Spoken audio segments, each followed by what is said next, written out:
The night he yanked me by the arm through the pouring rain, I felt every ounce of my effort, my patience, my sacrifices crash into nothing. Ray always had that way of smiling at strangers while making you feel invisible at home, and that night, under the storm, I finally saw the truth. I had spent years juggling double shifts at the hospital, coming home exhausted, only to find him sprawled on the couch, claiming ownership of a life I had been quietly keeping afloat. The mortgage, the bills, the groceries, even the car payments. It was all me. He never noticed, never thanked me, never realized that without my work, our life would have collapsed long ago. And yet, he acted as though he provided everything, as though I owed him my gratitude. The rain soaking through my clothes, the mud sticking to my shoes, and his harsh grip on my arm. It wasn't just the storm outside.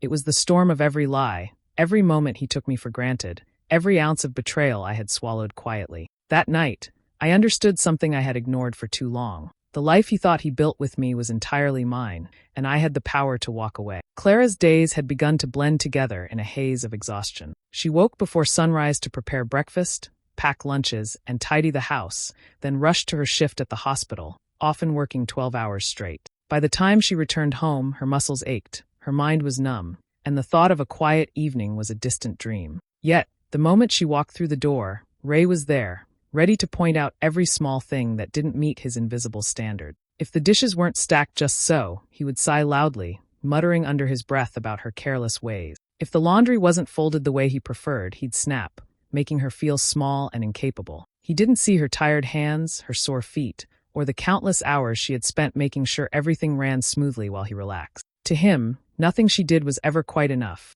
and every gesture of care was met with criticism rather than gratitude. Outside their home, life looked different. Their neighbors admired Ray's easy charm and confident air, often praising him for providing so well for Clara. Family members would casually comment on how lucky she was to have a husband who could give her a comfortable life. They had no idea that it was Clara who had kept the roof over their heads when bills piled up, that it was her paycheck covering every necessity, while Ray's contributions were mostly promises and excuses. She remained silent, hiding the truth from everyone, clinging to the belief that protecting the image of a happy marriage was more important than revealing the reality of her sacrifice. But inside, Clara felt a constant tug between anger and weariness. Ray's words cut deeper than any storm or exhaustion ever could. He would lean back on the couch, smirk, and say things like, "You wouldn't survive without me," as if her life depended entirely on him. Those words, repeated over months and years, began to erode her confidence, but they never erased the truth she knew. She had survived every challenge, paid every bill, and held the household together on her own. The irony was cruel, yet undeniable. She was the one keeping them afloat, and he believed he was indispensable. Even small victories were tainted by his shadow. When Clara managed to get a promotion or handle a difficult situation at work, Ray would shrug, calling it expected or easy. When she planned a family dinner or organized a weekend outing, he would complain it wasn't perfect. The constant criticism, paired with the invisible labor she bore, left Clara emotionally drained. She began to feel trapped in a role that offered no recognition, where every effort was dismissed and every contribution taken for granted. Still, she held on, convincing herself that enduring Ray's behavior was part of keeping the family together. She believed if she remained patient and silent, things might change, or at least the outside world would continue to see the image of a strong, stable household. Yet with each passing day, the cracks in their marriage grew more visible to her. She noticed how distant she felt, how little she mattered in the man's eyes, and how her sacrifices were no longer acts of love, but tools for survival. And somewhere deep inside, she began to realize that enduring his belittling words and false sense of control might no longer be worth the price. The evening had started like any other family gathering, with laughter, chatter, and the faint smell of baked chicken filling the room. Clara tried to enjoy it, smiling politely at cousins she rarely saw and keeping up small talk with neighbors. But Ray had been drinking, and his temper had been simmering all evening. When someone casually mentioned how Clara managed the household on her own, he snapped. "You think you're carrying everything? Please, she doesn't bring in half of what I do," he said loudly, his voice cutting through the chatter. "If it weren't for me, she'd be lost." The room went quiet. Some family members exchanged awkward glances, unsure whether to intervene. Clara felt her face burn, a mix of shame and fury twisting inside her. She had never spoken up before, but this time, the sting of his words was sharper than ever. Trying to remain calm, Clara whispered a defense, but Ray ignored her entirely, continuing to belittle her in front of everyone. The humiliation burned hotter than she expected. By the time they got into the truck for the drive home, Silence stretched between them, heavy and tense. Rain began to fall in sheets, drumming against the roof and windshield, a perfect mirror to the storm brewing inside Clara. A simple disagreement about the route home escalated quickly. Ray's voice rose as he accused her of being clueless and slow, and when Clara refused to accept his tone, he lashed out. He grabbed her arm roughly, forcing her out of the truck even as the rain soaked her coat and hair. The mud beneath her shoes made it almost impossible to keep her footing. He yanked her along the roadside, ignoring her protests, laughing cruelly at her struggle. The cold rain stung her face, her soaked clothes clinging to her, and the wind whipped at her, mixing with the humiliation in a way that made her heart pound painfully. In that moment, everything that had been simmering inside Clara, years of exhaustion, unrecognized effort, and constant belittling, erupted. She stopped walking, looking up at him, soaked and trembling, but no longer frightened. The fear that had kept her silent for so long was replaced by a fierce clarity. She realized that she didn't need to tolerate this anymore, that the life she had built was hers and not his to control. Ray tried to shove her again, but she pulled free, stepping back and staring him down in a way she never had before. The rain poured around them, soaking the ground, soaking them both, but she didn't flinch. Every insult, every dismissive comment, every hidden burden she had carried over the years coalesced into a single, undeniable truth. She was done. That night, the storm outside reflected the storm inside Clara. The humiliation of being dragged through mud and rain by the man she had loved for so long was the final breaking. It wasn't just the physical pain that shook her, it was the realization that she had allowed someone to take credit for everything she had built. In that wet, dark moment, clarity came. She would not beg, plead, or compromise. She would walk away, and this time, there would be no turning back. By the time they finally returned to the house, Clara had already begun to feel the first stirrings of freedom, even as Ray remained blind to the change. He had thought the rain and the argument could break her, but instead, it had ignited a fire she could no longer ignore. Clara sat on the edge of the bed, damp from the rain, and her mind drifted back to all the years she had quietly carried their life on her shoulders. She remembered nights spent at the kitchen table, the dim light of the lamp casting shadows over stacks of bills and invoices. Mortgage payments, car loans, utility bills, credit cards, everything had passed through her hands, every due date met, every statement carefully recorded. Ray's so-called business ventures had always promised stability but ended in failure, leaving her to scramble and cover the gaps. She had never told him how tight it sometimes was, how many nights she had skipped meals or worked extra shifts just to make sure the bills were paid on time. Even as she managed the finances, she had learned to protect herself quietly. Receipts were tucked into envelopes, bank statements neatly filed, contracts and documents stacked in a drawer that only she knew about. These weren't just papers. They were proof that she had kept their house, their cars, their life together, all from her own work and careful planning. It was a hidden record of years spent keeping their world from falling apart, while Ray remained oblivious, convinced that his charm and minimal contributions were in. She realized now that his confidence came from her silence. She had never corrected him, never confronted him about the truth, because she thought it was easier to maintain peace than to start a battle. Every time he boasted to friends or family about providing for them, she had nodded quietly, smiling, keeping the truth locked away inside her. He had grown comfortable in his illusion, believing he was the breadwinner, the man holding the family together. And the more he believed it, the less he noticed her, the less he appreciated the foundation she had built. Looking back, Clara could see how carefully she had orchestrated the balance of their lives. Even small emergencies were managed without his knowledge, broken appliances fixed, overdue notices paid, unexpected expenses handled. Each time, she had brushed off the stress, pretending everything was fine, because the truth seemed too heavy, too complicated to share. She had allowed him to live in the fantasy that he was indispensable, all the while knowing the reality. The life they had was hers to sustain. It was almost ironic how blind he had been. He would complain about minor inconveniences, argue over trivial matters, and belittle her contributions, never realizing that his world was held together by her determination, discipline, and hard work. Clara finally understood that his arrogance wasn't just ignorance. It was a product of her own patience, her own choice to stay quiet and let him believe he was the one in control. For the first time, she felt a surge of clarity and quiet power. The proof of her years of work, carefully documented, gave her a sense of ownership she had never allowed herself to claim. She didn't need to argue, to fight, or to prove anything to Ray. The truth was undeniable, and it was hers. The man who thought he provided everything had no idea that everything he relied on had come from her. And with that realization, Clara felt a shift within her, one that would change the course of their life forever. Clara began to make careful plans, moving quietly through the house as if she were invisible. She started with small things.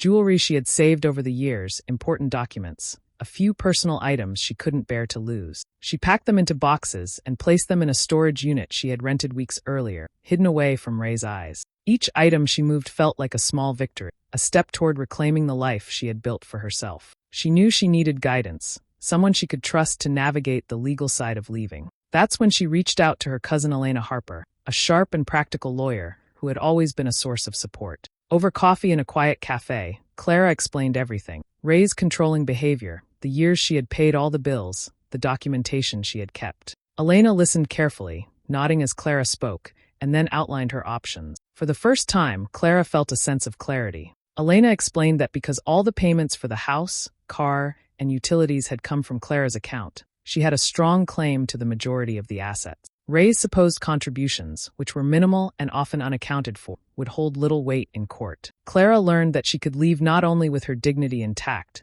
but with the financial stability she had fought so hard to maintain. It was a relief and a shock at the same time. She had never dared imagine that she could take control in this way. As the days passed, Clara continued her quiet preparations. She made sure Ray remained unaware of her plans, keeping up the appearance of their usual routine. She continued to work her shifts, answered his questions about bills with polite, vague replies, and smiled at him when necessary. Inside, she was organizing her exit, building a buffer between herself and the man who had belittled her for years. Every document copied, every item packed, every legal consultation with Elena felt like she was reclaiming a piece of herself that had long been denied. Clara also began to visualize her future, small details that gave her courage. She imagined the first night in her own apartment, arranging her furniture the way she liked, making a home where she could feel safe. She thought about being able to make decisions without fear of ridicule, paying her bills without silent arguments, and waking up without the tension that had haunted her for years.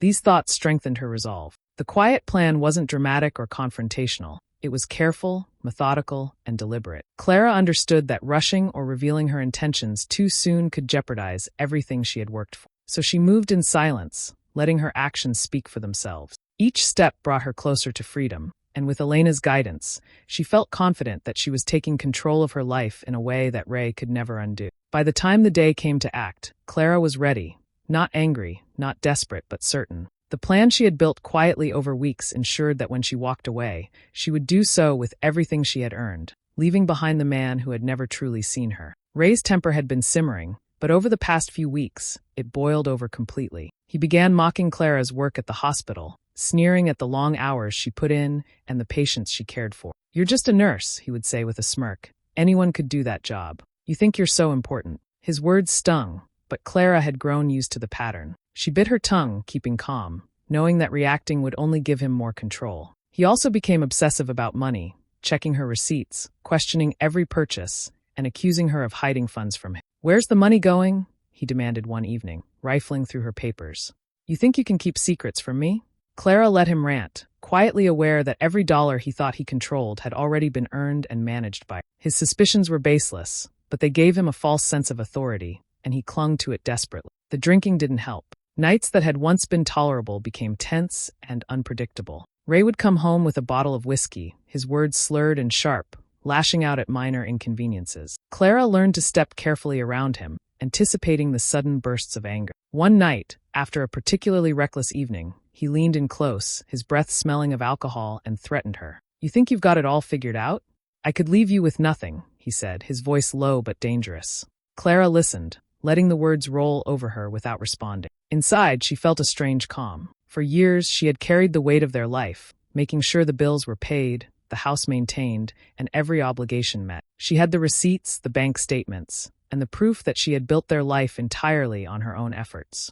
Ray had no idea that his threats were empty. He had already lost any leverage he thought he had. She observed his behavior carefully, noting every insult, every accusation, every reckless choice. Each outburst only confirmed what she already knew. He was spiraling, and the power he imagined he had over her was nothing but an illusion. Clara began to feel a quiet satisfaction in knowing that she had prepared for this moment, that she had secured her escape without confrontation. His anger and cruelty would not derail her plan. Even as Ray tried to dominate the conversation, she remained detached, speaking little, responding only when necessary. Her mind focused on the steps she had already taken: storage boxes, legal advice from Elena, and careful financial documentation. Each threat he made reminded her that she was ready, that the freedom she sought was within reach. By the time he finally stormed out of the room in frustration, Clara felt no fear. Instead, she felt a steady confidence. Ray's cruelty, his mockery, and his empty threats were all signs of his unraveling, while she had already mastered the path forward. For the first time in years, she realized she didn't need to plead, argue, or beg. She held all the cards, and soon, he would learn that the life he thought he controlled had always been hers. The argument had started over nothing, Ray snapping at her for misplacing a bill, raising his voice, accusing her of being careless. Clara felt the familiar rush of anger and exhaustion, but this time, something inside her had shifted. She had spent years absorbing his insults, defending herself silently, and carrying the weight of their life alone. Now, she no longer wanted to argue, to beg, or to justify her worth. She took a deep breath, steadying herself as Ray continued to rant. "You don't even know what you're doing. Without me, you'd be lost," he shouted, pacing the living room. Clara's hands rested calmly at her sides. She had rehearsed this moment in her mind countless times, and now, finally, it had come. "I'm leaving," she said quietly, her voice clear and firm. The words were simple, but they carried the weight of years of frustration, pain, and unacknowledged effort. Ray froze, staring at her like she had just spoken a foreign language. Then he laughed, a harsh, mocking sound that tried to dismiss her entirely. "Leaving? You'll be broke in a week. You'll come crawling back, Clara. Don't think otherwise." Clara looked at him, not flinching, not raising her voice. Inside, she knew the truth he refused to see. She had already built her security, carefully and quietly, without his help. She had the receipts, the documents, the storage of her own things. She had legal guidance and a plan. She had prepared for this moment, and nothing he said could change it. She didn't argue. She didn't shout.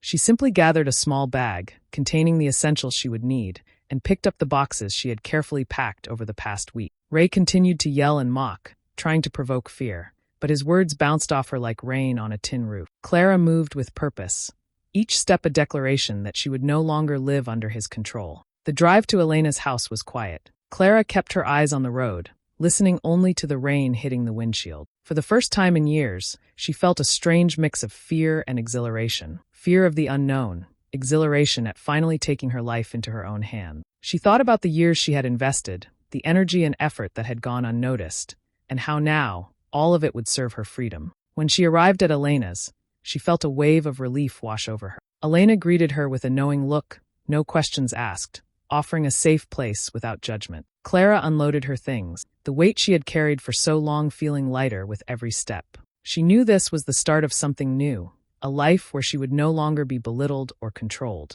That night, Clara lay in a bed that was not hers, surrounded by quiet and safety. She could still hear Ray's taunts in her mind, but they no longer held power over her. For the first time in years, she felt the calm certainty that she had made the right decision. She was leaving a life of oppression and humiliation behind, stepping into a future she had quietly prepared for all along. The walkaway was complete, and with it came a freedom she had almost forgotten existed. The divorce proceedings were scheduled on a gray, overcast morning. Clara walked into the courtroom with a quiet confidence she had never felt before. Ray followed, his usual bravado slightly faded but still present, ready to act as if he was the one in control. As the papers were handed over to the judge, Clara's carefully organized documentation became the centerpiece of the discussion. Every receipt, bill, and statement laid out in clear order, showing years of financial responsibility that he had ignored. Ray's face changed almost immediately. At first, he tried to dismiss the evidence with a casual shrug, muttering that numbers could be manipulated or misunderstood.